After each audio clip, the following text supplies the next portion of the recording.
Children, now today we come to the next subtopic in the lesson, structure of the atom, and that is valency. Now, to understand valency, I'll just give you the examples of these 5 elements: hydrogen, nitrogen, oxygen, sodium, and chlorine. Now, the atomic number of hydrogen is 1, and we know that atomic number is nothing but the number of protons present in the nucleus of the atom. So, since the atomic number of hydrogen is 1, the number of protons are also 1. And the number of protons, the number of positive charges, are always equal to the number of negative charges. The negative charges are electrons. So since there is one positive charge, one proton, there is also one electron. So the EC of hydrogen is 1. So that means in the first shell, if we come back to this, you will see that hydrogen has one electron in its outermost shell. The first shell is its outermost shell. This K shell has one electron. So the EC of hydrogen is 1. Now what is valency? Now valency, remember, is nothing but the number of electrons that an atom either gains or loses to complete its outermost shell.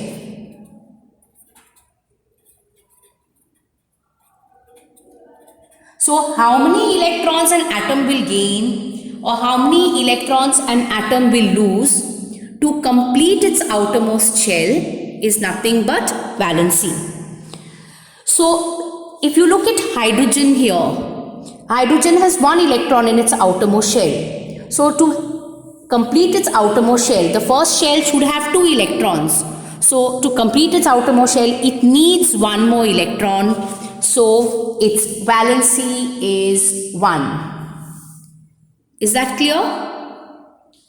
Now if you consider the example of nitrogen, the next one.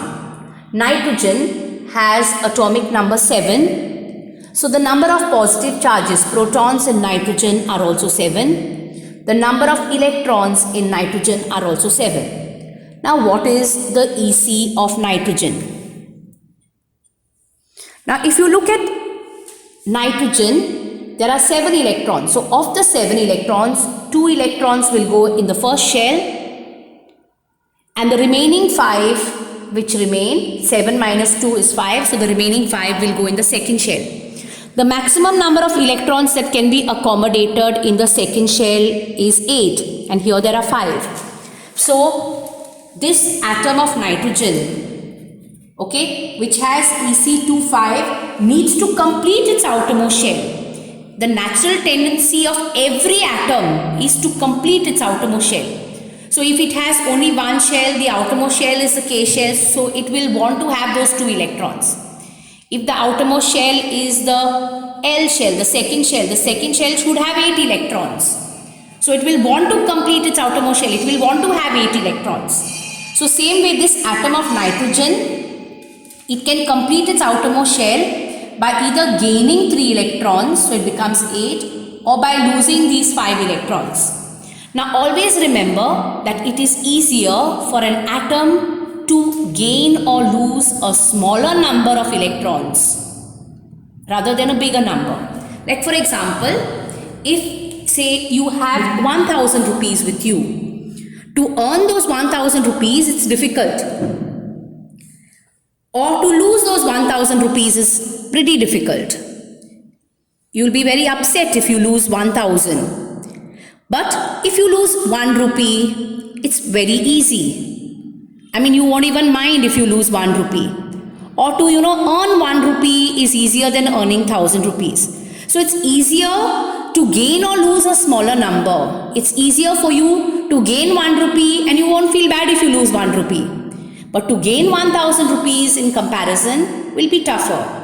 Or if you lose 1000 rupees, you will be more uncomfortable. So same thing happens here.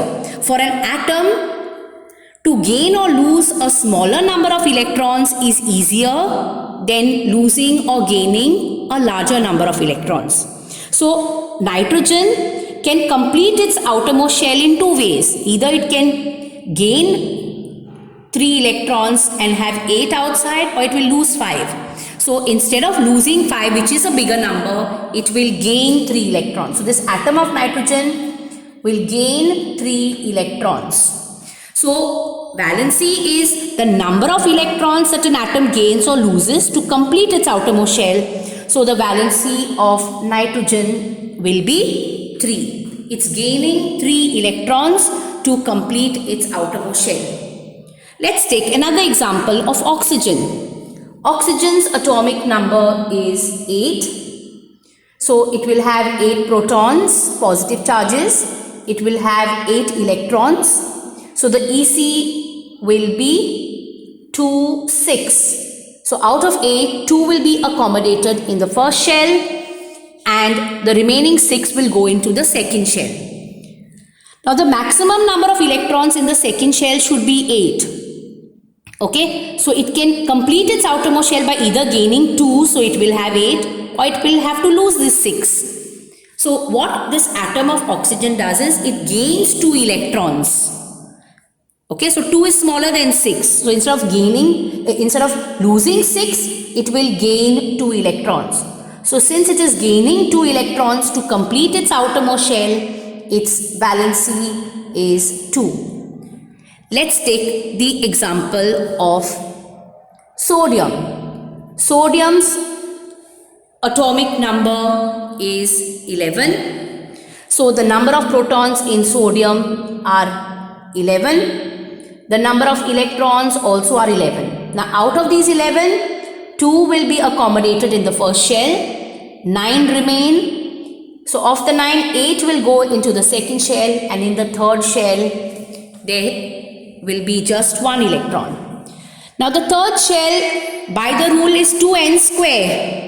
Okay, so the third shell, M shell, should have 18 electrons. But remember that this shell is divided into further orbitals that you will study in the higher classes.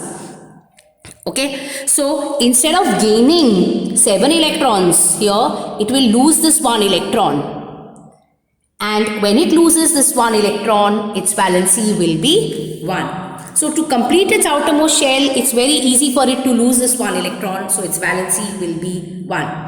Now if you look at chlorine, chlorine's atomic number is 17. So the number of protons will be 17, number of electrons will be 17. So EC will be 287. Now the third shell by this rule 2n square should have 18 electrons.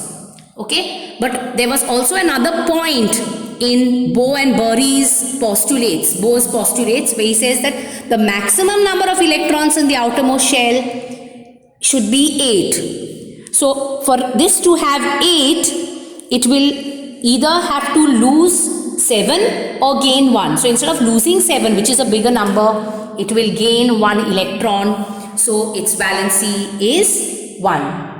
Is that clear? So remember that valency is the combining capacity of the element. It is the number of electrons that the atom, that the element will either gain or lose to complete its outermost shell.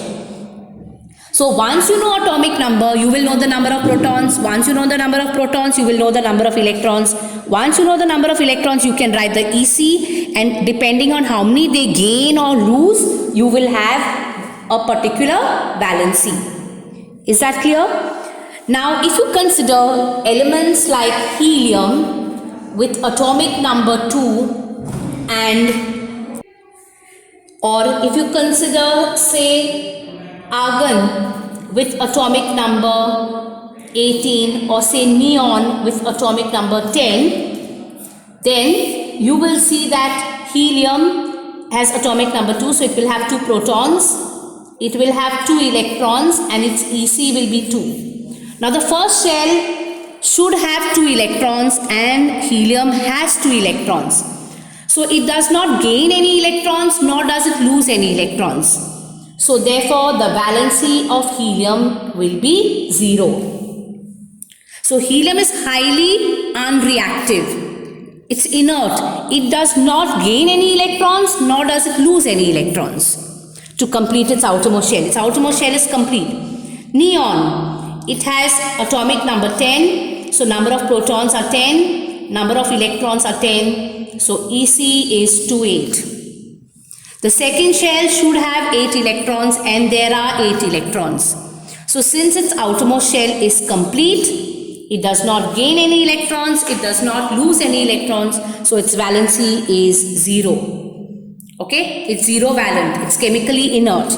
And then if you take argon, same way, 18 will be the number of protons, 18 electrons, so 288. Third shell, by the rule, should have 18, but I told you that the third shell is divided further into orbitals. So in a particular orbit, you have orbitals, S, P, D, F, which you will learn later, and there are some rules that govern it. Okay, so remember that outermost shell should have always 8 electrons and argon has 8, so it does not need to gain, it does not need to lose, so its valency is 0.